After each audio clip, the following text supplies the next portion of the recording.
Cette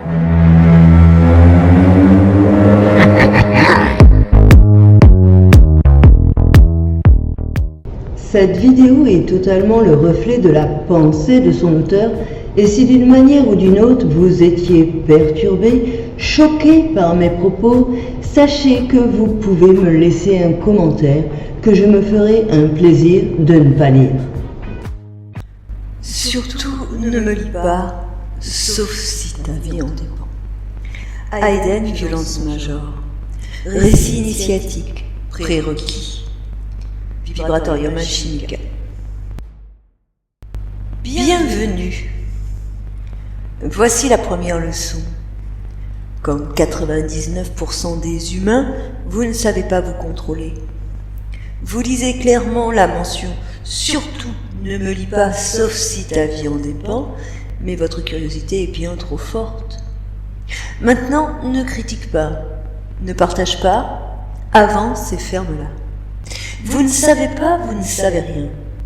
Ni la puissance vibratoire, ni la puissance de la parole, ni la puissance des objets, ni ma puissance intérieure qui vous dépasse déjà en quelques lignes.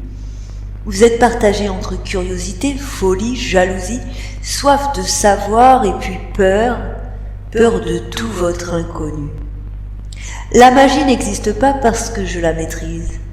Elle n'est plus magie, elle est réalité explicable, mais cela ne veut pas dire qu'elle n'est plus là.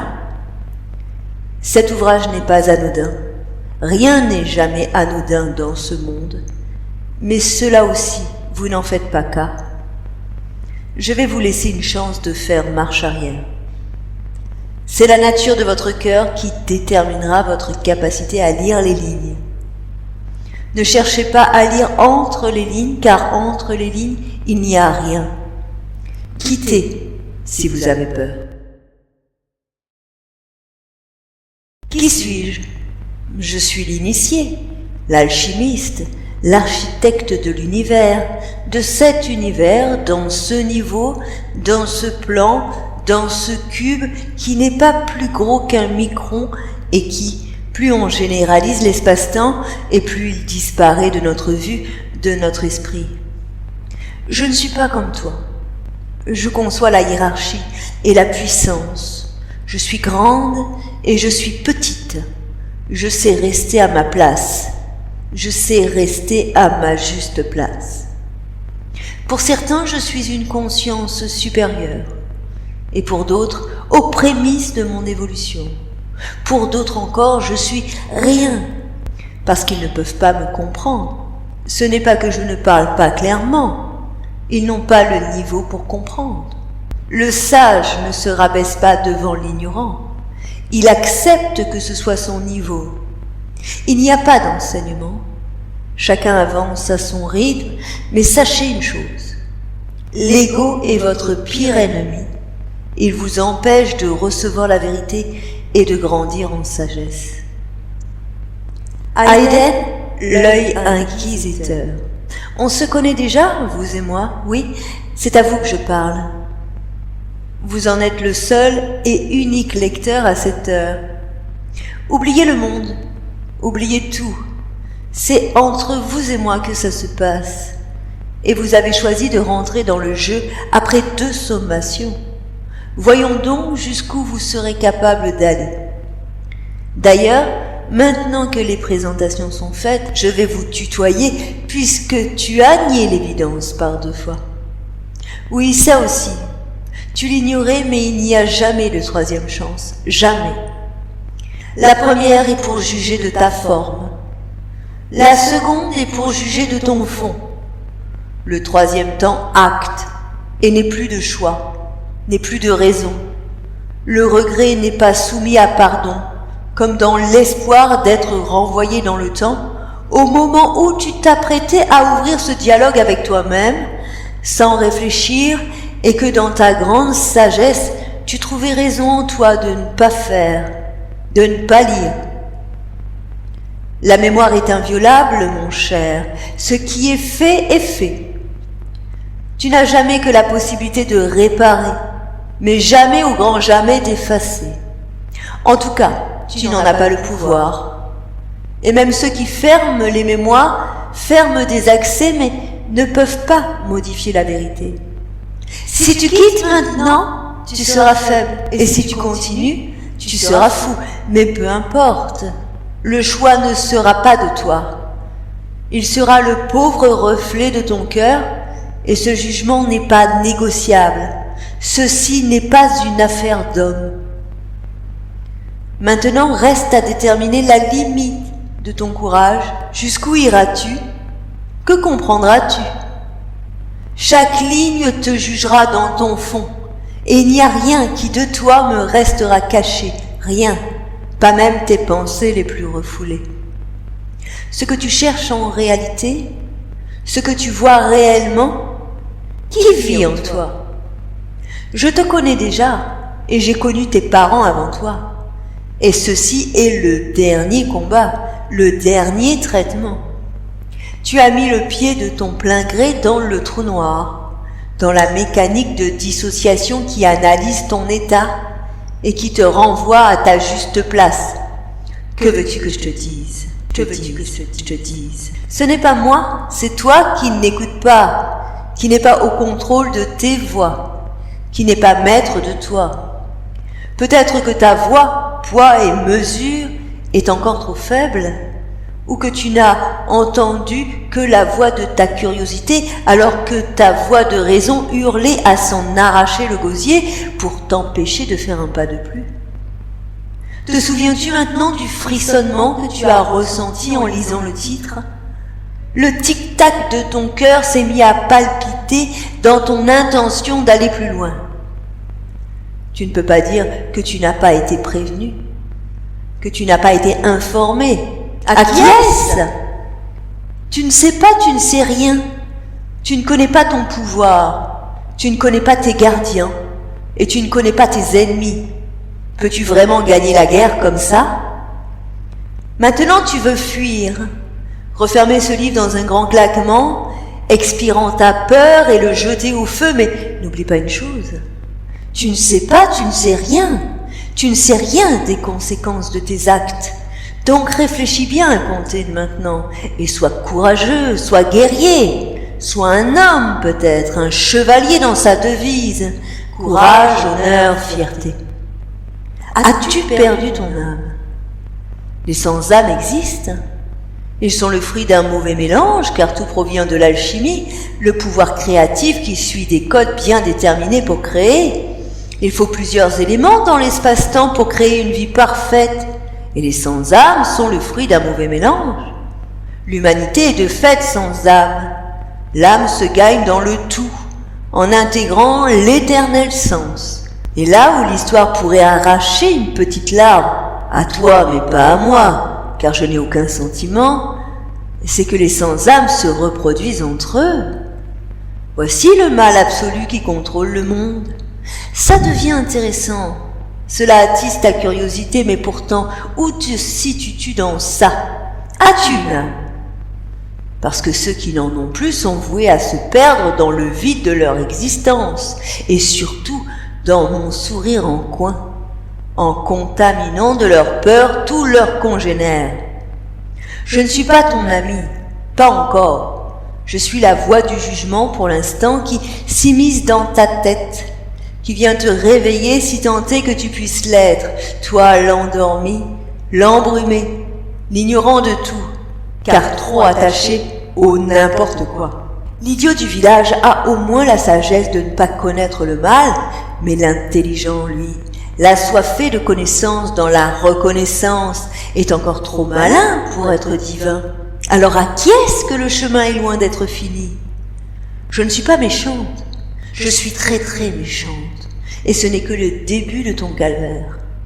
Après tout, le jeu ne fait que commencer.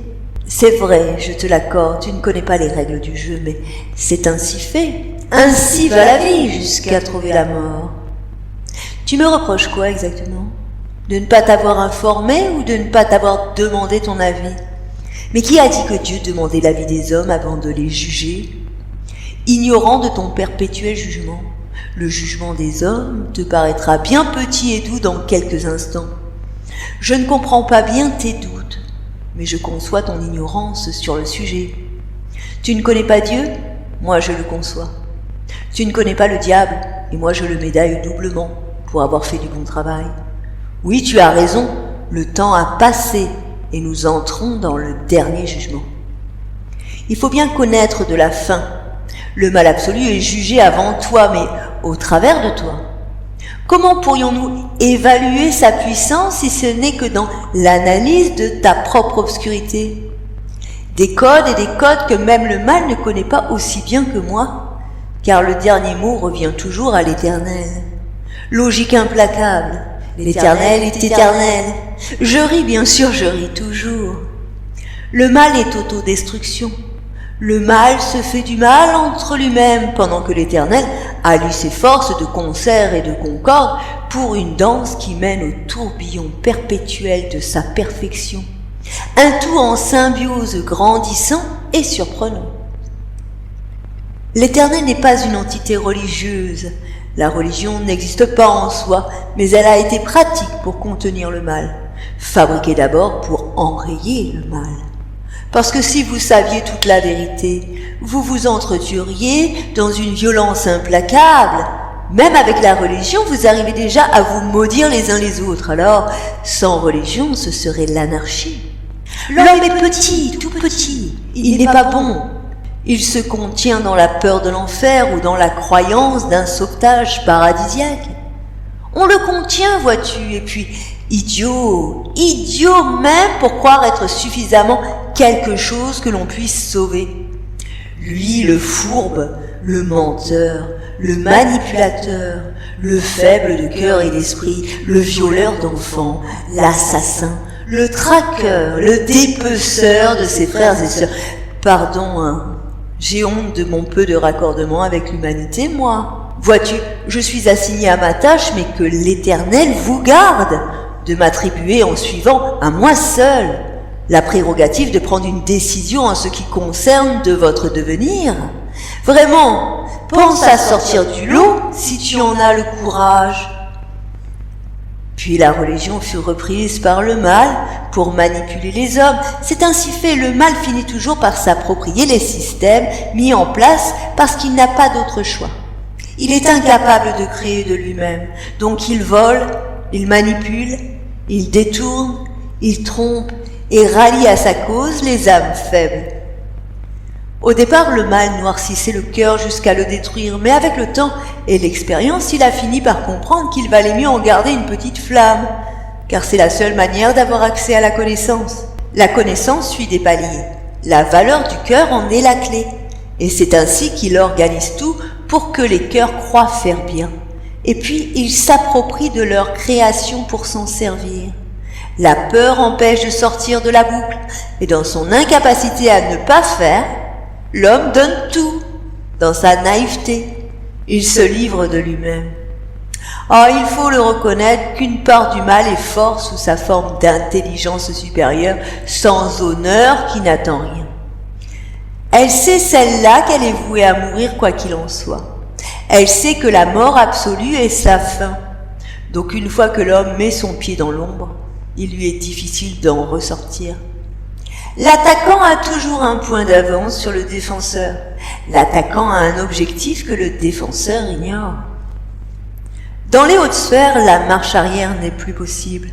Ils ont peur de la révélation. Ils ont peur du 9e élément. Ils ont peur de la boîte de Pandore, sans savoir ce qu'est la boîte de Pandore, puisqu'on ne comprendra ce qu'est la boîte de Pandore qu'en ouvrant la boîte de Pandore. Oui, certains codes n'ont pas été découverts par le mal, bien trop occupé à croire en sa suprématie, à se jouer de sa grandeur sans avoir conscience qu'un seul homme suffit à les effacer tous. Que de tuer la vérité et de se tuer soi-même, en ce sens que la vérité est donnée quand l'humanité n'est plus capable de faire sans. Et si la vérité donnée ne peut rien changer, alors il n'y a plus de négociation possible. L'éradication est en marche quand l'équilibre est rompu. Stupide, l'autre part du mal, sous sa forme piégée. Elle croit qu'elle peut vivre éternellement, et même que le mal est Dieu, alors que c'est mathématiquement impossible. Le mal se tuera jusqu'au dernier, et le dernier n'aura pas de sépulture. Voici la fin du mal.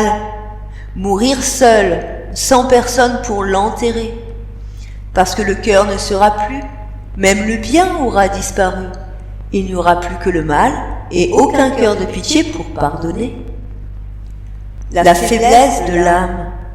Croire sans voir, mon frère, c'est là la plus grande perte de l'âme.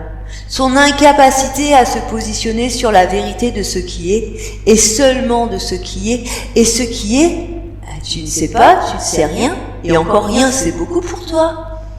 La petitesse, la folie furieuse de se croire quelqu'un. Quelqu'un? Mais c'est quoi quelqu'un?